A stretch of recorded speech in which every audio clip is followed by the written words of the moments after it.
Hello मित्रों, कैसे हैं? कृष्णाज एकेडमी में एक बार आपका फिर से स्वागत है।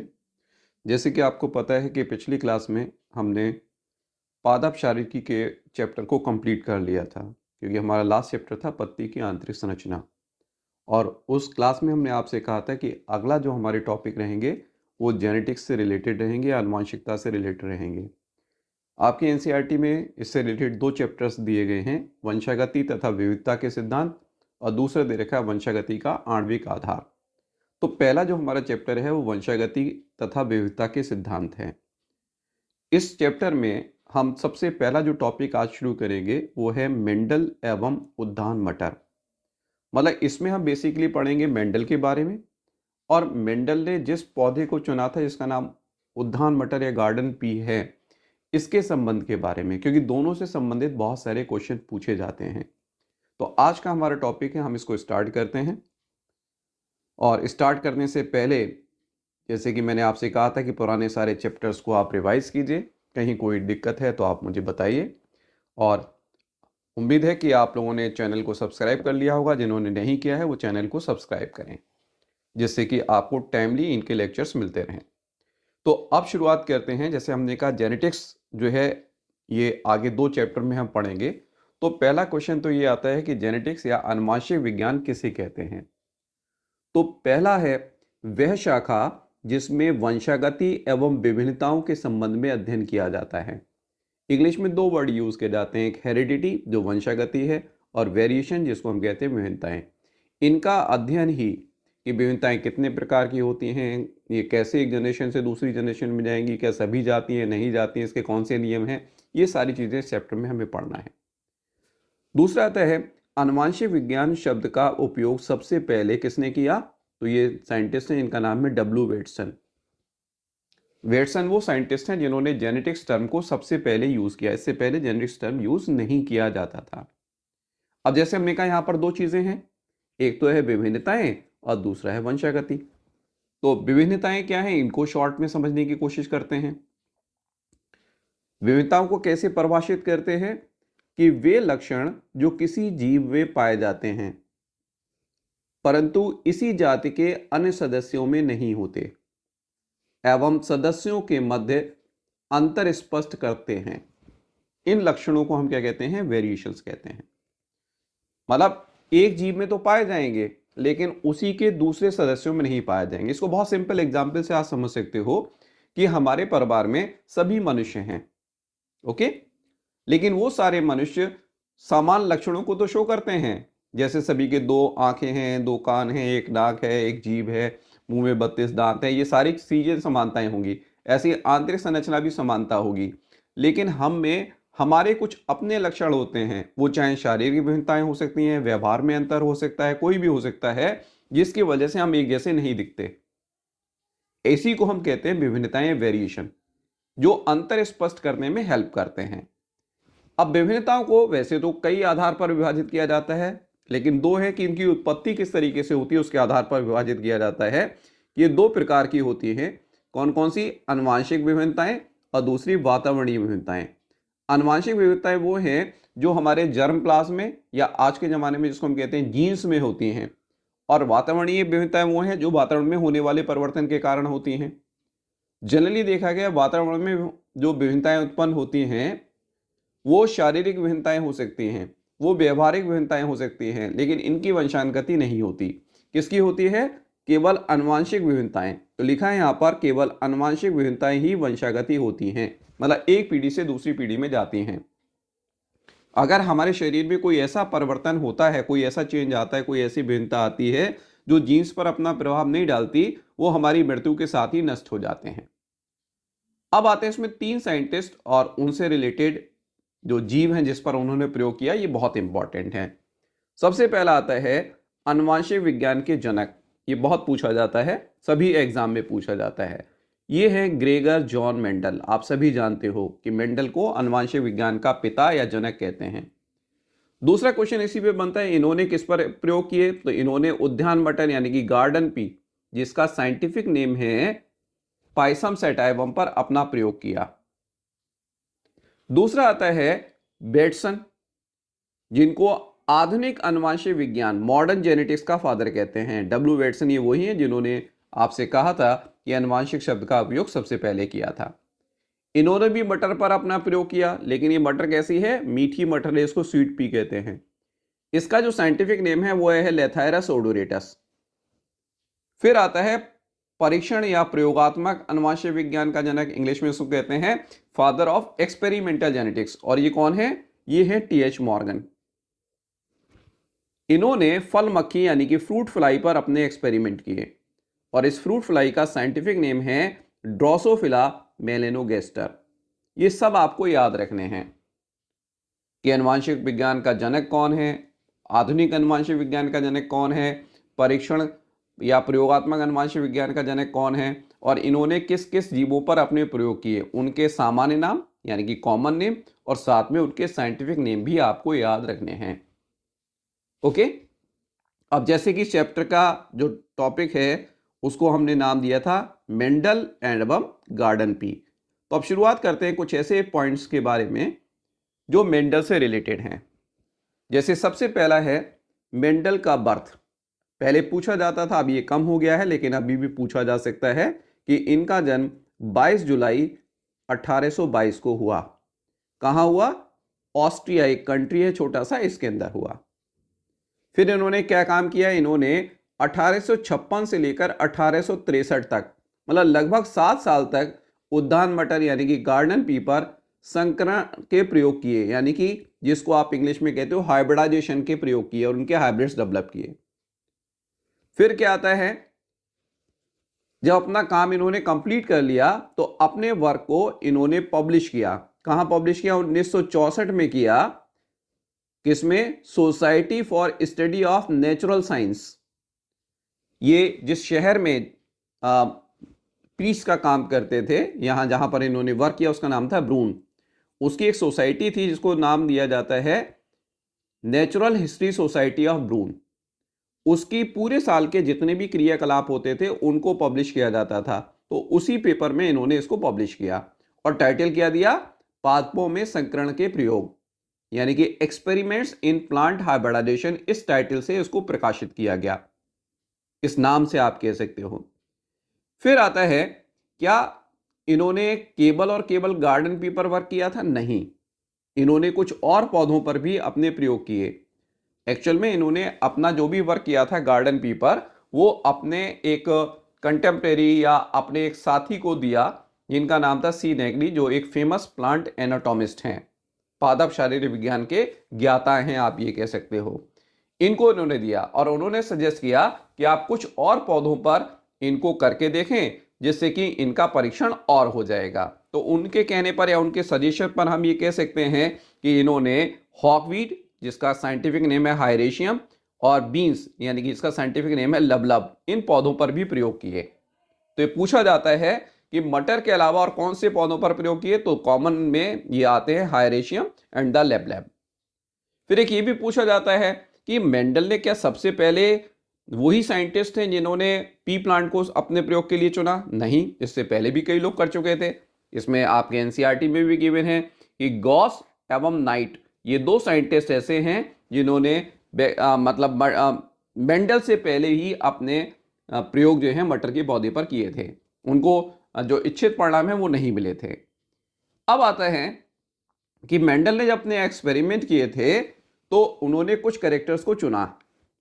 तो शुरू में इन्होंने मटर की 34 वैरायटी किस्मों को चुना था, परंतु बाद में घट के कितनी रह गई? 22 रह गई। लेकिन बाद में सबसे लास्ट में जब इन्होंने अपने एक्सपेरिमेंट के रिजल्ट पब्लिश किए तो उसमें केवल 14 किस्मों का यानी कि 14 वैरायटी यानी कि 7 जोड़ी लक्षणों के बारे में जो प्रयोग किए गए थे उनके निष्कर्षों को या उनके परिणामों को प्रदर्शित किया। इसीलिए कहा जाता है कि मेंडल ने जो करेक्टर्स का चयन किया था वो 7 जोड़ी थे, उनकी 14 किस्में थी फाइनल रिजल्ट के हिसाब से। फिर क्वेश्चन आता है कि कोई भी साइंटिस्ट किसी भी जीव को अपने प्रयोग के लिए क्यों चुनता है? तो यहां भी यही आता है कि उद्यान मटर के चयन के कारण क्या थे। तो एक तो सिंपल सा कारण था कि पहले भी साइंटिस्ट इसके ऊपर काम कर चुके थे, इसलिए एक जाना पहचाना पौधा था। लेकिन अन्य रीजन क्या है इस पौधे को आसानी से गार्डन्स में ग्रो कराया जा सकता है, मतलब इजी टू हैंडल है, बहुत आसानी से ग्रो करा सकते हैं। ये एक वर्षीय होते हैं, सीजनल प्लांट हैं, और इनको वर्ष में 2 बार उगाया जा सकता है, ठीक है, जिससे कि आपको साल में ज्यादा और जल्दी परिणाम मिल जाते हैं। फिर क्या होता है, एक ही पौधों में अधिक संख्या में फल एवं फूल लगते हैं, जिससे कि एक ही पीढ़ी से बहुत सारे बीज एकत्रित किए जा सकते हैं, यानी कि एक जनरेशन में बहुत सारे मेंबर्स को स्टडी किया जा सकता है, जिससे कि हमें पता चलता है कि भाई किस तरीके से जो करेक्टर है उनकी वंशानुगति हो रही है। फिर आता है, इनमें स्वयं परागण होता है, परंतु कृत्रिम परागण भी आसानी से किया जा सकता है, ठीक है, जिसको आप कहते हो ना हाइब्रिडाइजेशन, जिसको आप कहते हो आर्टिफिशियल हाइब्रिडाइजेशन, ये किया जा सकता है। फिर क्या है, इसमें बहुत सारे लक्षण होते हैं जो एक दूसरे के विपरीत हैं, और इनमें स्पष्ट विभेद भी होता है, जो हमने ऊपर लिखा ना 34 वैरायटी उसने शुरू में चूज की थी, और वो सारे ऐसे कैरेक्टर्स थे जिनको हम आसानी से बाहरी लक्षणों के आधार पर पहचान सकते थे। अब आता है कि मेंडल ने जो कैरेक्टर चूज किए थे, ठीक है, उसमें उनकी सफलता में कई चीजें थी। उनमें से एक सफलता का कारण यह भी था कि मेंडल ने जो भी लक्षण चयन किए थे, 7 जोड़ी जो किए थे, वो केवल और केवल 4 गुणसूत्रों पर थे। मटर में खासियत एक बहुत इंटरेस्टिंग चीज है आपको याद करने के हिसाब से, कि मेंडल ने भी 7 जोड़ी कैरेक्टर को चुना था, और पी प्लांट के अंदर 7 जोड़ी क्रोमोसोम ही पाए जाते हैं। इसका 2n नंबर यानी कि डिप्लॉयड नंबर या द्विगुणित नंबर 14 होता है, और n नंबर कितना है, 7। तो इन 7 गुणसूत्रों में से ऐसा नहीं था सातों कैरेक्टर अलग अलग पर प्रेजेंट थे, ये केवल और केवल 4 पर प्रेजेंट थे, जो नीचे जो हमारी सारणी दे रखी है, तालिका दे रखी है, टेबल दे रखी है, इसके अंदर दिया है कौन कौन से कैरेक्टर थे, उनके बारे में बहुत सारे क्वेश्चन पूछे जाते हैं, तो ये आपको देखना है यहां पर। जैसे पहला लक्षण है पौधे या तने की लंबाई। इसमें 2 तरीके के लक्षण थे, एक लंबा और दूसरा बौना। लक्षण का मतलब आप समझे तने की लंबाई। अब इसमें 2 वैरायटी मिल रही हैं, जैसे हमने कहा ना 14 वैरायटी 7 कैरेक्टर, तो पहले कैरेक्टर के साथ 2 वैरायटी थी जो वंशानुगत हो रही थी। एक था पौधे की लंबाई में पौधा लंबा है या बौना है। अब इसमें भी यहां देखें पूछा जाता, आगे पढ़ेंगे भी हम, कि कौन सा लक्षण प्रभावी था कौन सा अप्रभावी था। प्रभावी लक्षण आप जानते हो वो लक्षण होते हैं जो हाइब्रिड कंडीशन में अपने आप को प्रकट कर सकते हैं, और अप्रभावी वो होते हैं जो संकर अवस्था या हाइब्रिड अवस्था में दब जाते हैं, अपने आप को प्रदर्शित नहीं कर पाते। फिर आता है पुष्प का रंग, इसमें बैंगनी, और दूसरा अप्रभावी कैसा, सफेद। पुष्प की स्थिति अक्षीय, एक्सल और अग्रस्त, ओके, तो इसमें जो प्रभावी है वो कौन सा है, अक्षीय। फिर है फली का रंग हरा, ये प्रभावी है। फली का रंग पीला, ये अप्रभावी है। फली की आकृति फूली हुई, ठीक है। दूसरा क्या है अप्रभावी, संकुचित। बीज का रंग पीला, ठीक है, या हरा। पीला कैसा है, प्रभावी या डोमिनेंट, और अप्रभावी कौन सा है, हरा। बीज की आकृति गोल एवं झुर्रीदार, डोमिनेंट कौन सा है, गोल, और झुर्रीदार कैसा है, जिसको रिंकल्ड कहते हो आप, ये कैसा है, अप्रभावी। तो आप देखें यहां पर टोटल अगर कैरेक्टर को देखें तो एक तो ये हो गया लंबाई से रिलेटेड। पुष्पों से रिलेटेड 2 कैरेक्टर हैं, ये भी पूछा जाता है। पुष्पों से रिलेटेड कितने हैं, 2 कैरेक्टर हैं। फली से रिलेटेड कितने हैं, 2 कैरेक्टर हैं। बीज से रिलेटेड कितने कैरेक्टर हैं, 2 कैरेक्टर हैं। क्लियर है, टोटल कितने हो गए, 7, और वैरायटी कितनी हो गई यहां पर, 14। 2 तने की लंबाई में हो गई, फिर पुष्प में हो गई, ये सारी चीजें। फिर जैसे मैंने कहा ऊपर कि जो 7 गुणसूत्र थे उसी में सभी में नहीं थे, बल्कि कुछ ही गुणसूत्रों में थे, जिनकी संख्या केवल कितनी है, 4। देखें, पौधे की लंबाई गुणसूत्र संख्या 4 पर था। पुष्प का रंग गुणसूत्र नंबर 1 पर था। पुष्प की स्थिति ये किससे रिलेटेड है, क्रोमोसोम नंबर 4 से। फिर क्या है, 5 पर कौन सा था, फली का रंग। फिर 4 पर कौन सा था, फली की आकृति का रंग। फिर क्या था, बीज का रंग, क्रोमोसोम नंबर 1 पर, और ये 7 पर। तो कौन कौन से क्रोमोसोम हो गए आप देखें यहां पर, एक तो हो गया क्रोमोसोम नंबर 1, फिर क्या हो गया क्रोमोसोम नंबर 4, फिर क्या हो गया क्रोमोसोम नंबर 5, फिर क्या हो गया क्रोमोसोम नंबर 7, ठीक है। जिसमें से 1 पर आप देख रहे हो 2 प्रेजेंट हैं, 4 पर जो है 3 प्रेजेंट हैं, बाकी सब पर 1 1 प्रेजेंट है। ये भी पूछा जाता है। तो ये जो है बहुत डीप क्वेश्चन होते हैं, हायर लेवल में पूछे जाते हैं। नीट में भी अब इसको कम पूछा जाता है क्योंकि सिलेबस में थोड़ा सा कम कर दिया गया है इस वजह से, लेकिन फिर भी इनको याद रखेंगे तो आपको आसानी रहेगी। तो टोटल क्रोमोसोम 4 है। अब इसमें देखो एक क्वेश्चन और भी बनता है जो अभी तक ज्यादा नहीं पूछा गया लेकिन पूछा जा सकता है। वो क्या है कि भाई ये 4 तो हमें पता चल गए, 1 4 5 7 इस पर प्रेजेंट है, लेकिन कौन कौन से ऐसे क्रोमोसोम हैं जिन पर मेंडल के द्वारा चयनित लक्षण उपस्थित नहीं थे? वो कौन कौन से हैं? 2 है, 3 है और 6 है। ओके, ये आपको याद रखना है, एक इंपॉर्टेंट पार्ट है। नेक्स्ट वन, अब आता है कि मेंडल की सफलता के कारण क्या हैं। भाई इससे पहले भी साइंटिस्ट ने एक्सपेरिमेंट किए थे लेकिन उनको सफलता नहीं मिली, ठीक है, लेकिन मेंडल को सफलता मिली। क्या कारण है उसको देखें। कुछ प्रमुख कारण यहां पर डिस्क्राइब किए गए हैं। पहला कारण है कि मटर के पुष्प जो हैं स्वपरागित होते हैं, लेकिन पुष्प की संरचना कृत्रिम परागण के लिए भी उपयुक्त होती है, ठीक है, इसमें ये इनकी सफलता का कारण रहा। नेक्स्ट वन, जैसे पुराने और साइंटिस्ट ने जब वर्क किया तो एक साथ कई कई कैरेक्टर को लेकर स्टडी करने की कोशिश की। इसने इसको सिस्टमेटिक बनाया। क्या किया इसने? एक ही लक्षण को कई वंशागति तक या कई पीढ़ियों तक अध्ययन किया इसका। जैसे कहा जाता है ना कि बहुत सारी किताबों से पढ़ने से अच्छा है एक ही किताब को हम बार बार पढ़ें।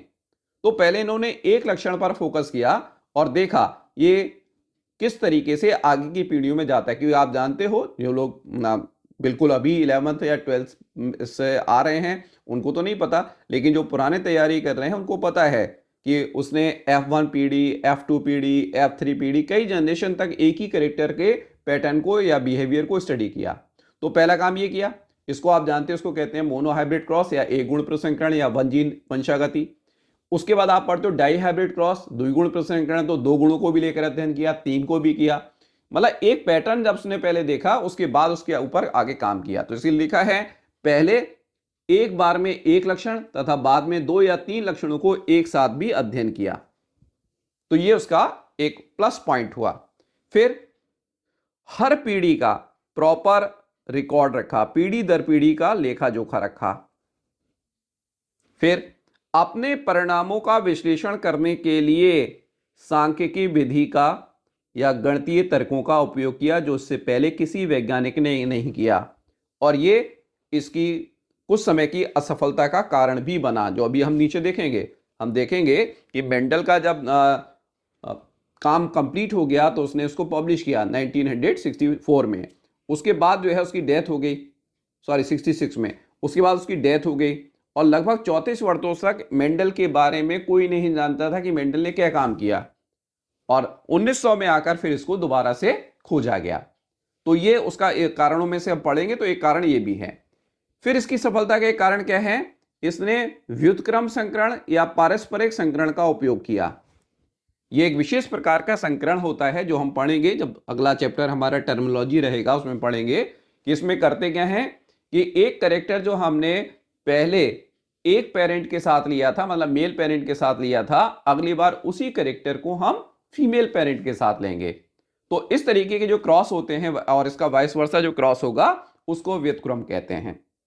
फिर ये मेंडल का लक था कि उसने जिन 7 कैरेक्टर को चुना, ठीक है, तो उसमें क्या खासियत थी? या तो ये अलग अलग गुणसूत्रों पर थे, या अगर एक ही गुणसूत्र पर थे तो दूर दूर स्थित थे। जैसे आपने देखा ना क्रोमोसोम नंबर 4, ये देखो, तो यहां पर आप देख रहे हो ये भी क्रोमोसोम 4 है, ये भी 4 है, ये भी 4 है, तो एक ही क्रोमोसोम पर हैं, ठीक है, लेकिन दूर दूर हैं, और बाकी क्रोमोसोम पर भी प्रेजेंट हैं।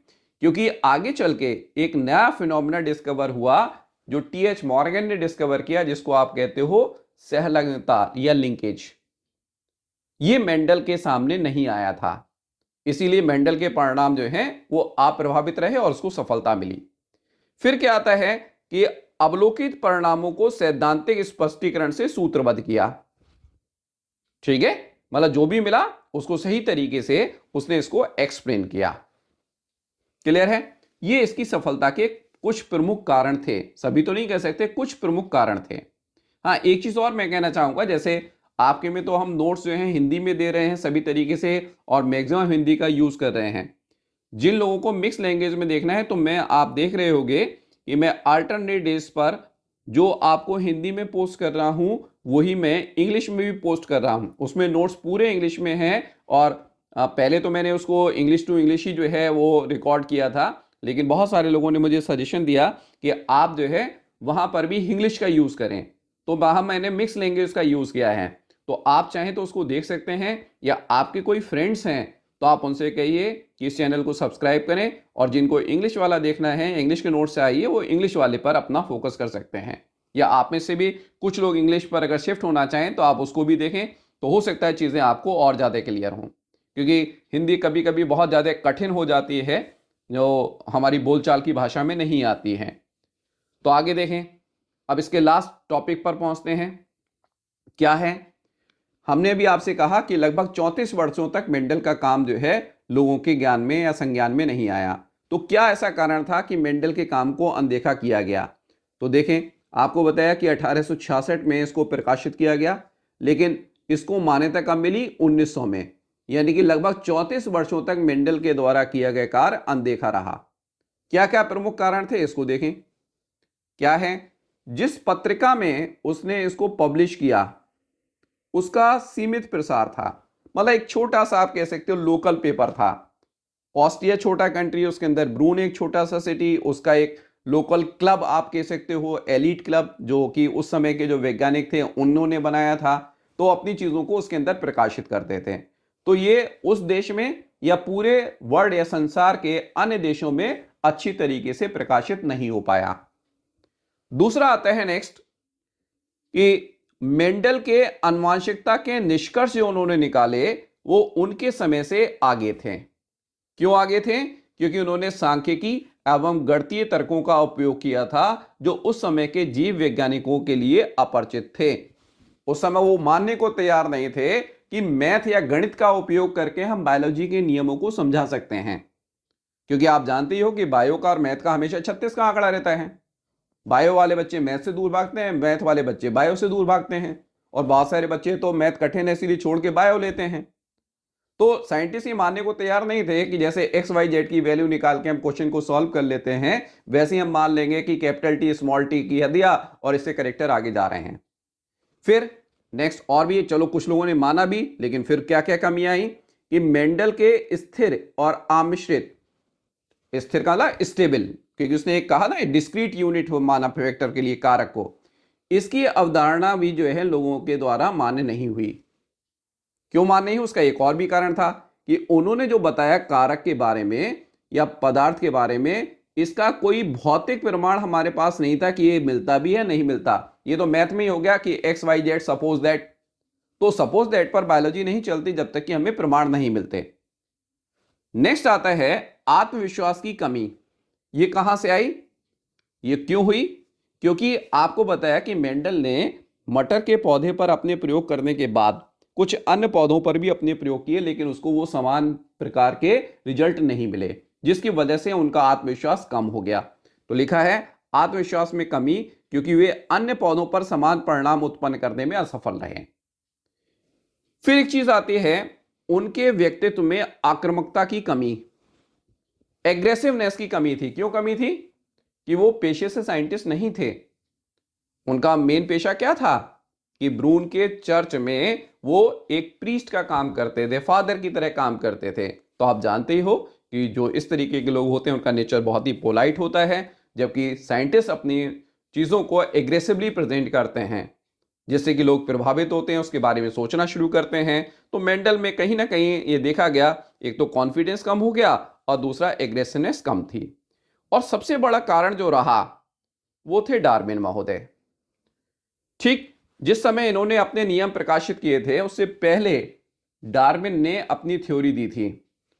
ठीक है, विकास के संबंध में आप जानते हैं, जिसको डार्विन का विकासवाद या डार्विनिज्म कहते हैं, जिसमें उन्होंने बताया कि जीवन की उत्पत्ति नई जात की उत्पत्ति कैसे होती है। उन्होंने एक थ्योरी दी है जिसको हम कहते हैं थ्योरी ऑफ नेचुरल सिलेक्शन या origin of species by means of natural selection. Hindi पे कहें तो प्राकृतिक चुनाव के द्वारा नई प्रजातियों की उत्पत्ति। तो उस समय सारे लोग हम ये कह सकते हैं उन्होंने मेंडल के काम पर तो ध्यान नहीं दिया। जिन लोगों को पता भी चला था वो सारे के सारे डार्विनवाद के बारे में पढ़ रहे थे। और 1900 तक इसके बीच में ये वो पीरियड था जिसके अंदर डार्विन में कमियां नहीं आई, क्योंकि जेनेटिक्स के बारे में नॉलेज नहीं थी। लेकिन जैसे ही 1900 आया तो लोगों का ध्यान गया किसकी तरफ? जेनेटिक्स की तरफ। और उससे ये पता चला कि जो डार्विन है इसमें भी बहुत सारी कमियां हैं। तो अलग अलग साइंटिस्ट ने काम करना शुरू किया और 1900 में 3 वैज्ञानिक, कौन कौन? ह्यूगो डिवरीज, ठीक है, दूसरा कार्ल कॉरेंस, तीसरा ईवी शेरमॉक, इन्होंने अलग अलग काम किया। ह्यूगो डिवरीज हॉलैंड के रहने वाले थे, कार्ल कॉरेंस जर्मनी के थे और ईवी शेरमॉक जो हैं ऑस्ट्रिया, जहां के मेंडल थे वहां के थे। इन्होंने अलग अलग पौधों पर अपने प्रयोग किए और यह बताया कि मेंडल ने जो काम किया है वो सही है। इसीलिए इनको मेंडलवाद के पुनः आविष्कारक कहा जाता है, डिस्कवरर ऑफ द मेंडलिज्म। इन्होंने रीडिस्कवरी की, पुनः खोज की एक तरीके से। इसमें 2 साइंटिस्ट का मेन कंट्रीब्यूशन है जो आपको याद रखना है। ह्यूगो डिवरीज ने क्या किया? मेंडल के ओरिजिनल पेपर को सर्च किया और 1901 में फ्लोरा में प्रकाशित किया। फ्लोरा क्या है? एक जर्नल है जो ब्रिटिश से या इंग्लैंड से पब्लिश होता है और इसकी मान्यता आज भी पूरे संसार में हर कंट्री के अंदर है, ये मिलता है। और इसमें जो पेपर पब्लिश किए जाते हैं वो सारे वैज्ञानिकों के पास जाते हैं या उन लोगों के पास जाते हैं जो रिसर्च से रिलेटेड हैं। तो इस तरीके से मेंडल का काम हम ये कह सकते हैं अब पूरे संसार में जो है लोगों को पता चला, लोगों ने उसको अप्रिशिएट किया और इसी के बाद उनको ऑनर मिला फादर ऑफ जेनेटिक्स। फिर एक आता है कि मेंडल ने जनरली कोई नियम नहीं दिया था। उन्होंने अपने जो एक्सपेरिमेंट्स किए थे, जो प्रयोग किए थे, उनके जनरलाइजेशन दिए थे और उसी जनरलाइजेशन को, ठीक है, लॉ की फॉर्म में परिवर्तित किया। किसने? एक साइंटिस्ट हैं जो ऊपर हमने पढ़ा अभी, कार्ल कॉरेंस, जो जर्मनी के थे। तो लिखा है कार्ल कॉरेंस ने मेंडल के 2 सामान्यीकरण को आनुवंशिकता के नियमों में परिवर्तित किया। कौन कौन से नियम बने इससे? पृथक्करण का नियम और दूसरा स्वतंत्र अभूविहन का नियम। लेकिन अगर आपसे पूछा जाए कि भाई मेंडल मतलब आनुवंशिकता के नियम किसने दिए हैं, तो मेंडल ने दिए हैं। लेकिन उसको रॉ फॉर्म में दिया था, एक कच्चे रूप में दिया था, लेकिन उसको मैच्योर फॉर्म में, ठीक है, किसने कन्वर्ट किया है? कार्ल कॉरेंस ने। तो आज का हमारा टॉपिक यहीं पर कंप्लीट होता है। ये सारी चीजें इंपॉर्टेंट हैं, खास तौर से जो आपको शुरू में साइंटिस्ट के नाम मैंने बताए हैं, जो मैंने बताए 7 कैरेक्टर कौन कौन से हैं, कौन से क्रोमोसोम पर प्रेजेंट हैं, कौन सा प्रभावी है, कौन सा अप्रभावी है, ये बहुत ही महत्वपूर्ण है, नीट के हिसाब से भी, अदर एग्जाम्स के हिसाब से भी। बाकी जो हायर लेवल पर हैं उन पे ये क्वेश्चन पूछे जाते हैं कि कौन सा स्टेटमेंट सही है, कौन सा गलत है। ये भी जो पार्ट है, ये जो हम पढ़ रहे हैं, ये भी आपके एनसीईआरटी के अंदर गिवन है। मैंने यहां पर एक साथ कंपाइल कर दिया जिससे कि चीजें आपको आसानी से समझ में आ जाएं। तो आज इतना ही रखते हैं। होप सो कि आपको शायद बिल्कुल अलग लग रहा होगा कि अभी तक तो हम एक ऐसे टॉपिक पढ़ रहे थे जो सिर्फ स्ट्रक्चर से रिलेटेड थे, अब हम एक ऐसे मतलब ग्रुप की तरफ जा रहे हैं, चैप्टर्स के बंच की तरफ जा रहे हैं जो बहुत ही ज़्यादा इंटरेस्टिंग होगा। तो आपसे फिर यही मेरी उम्मीद है कि आप इस चैनल को सब्सक्राइब करें, ज़्यादा से ज़्यादा लोगों के साथ शेयर करें और लाइक करें। और उम्मीद यही करूंगा कि जहां पर भी आपको लगता है कि कोई कमी आपको लग रही है कि हमें नहीं एक चीज़ और मिल जाती तो हम उसको कर सकते हैं। तो अगर ऐसा कोई भी है तो कमेंट कीजिए, मैं छोटा सा एक वीडियो बना के आपके साथ फिर शेयर कर दूंगा। थैंक यू, धन्यवाद।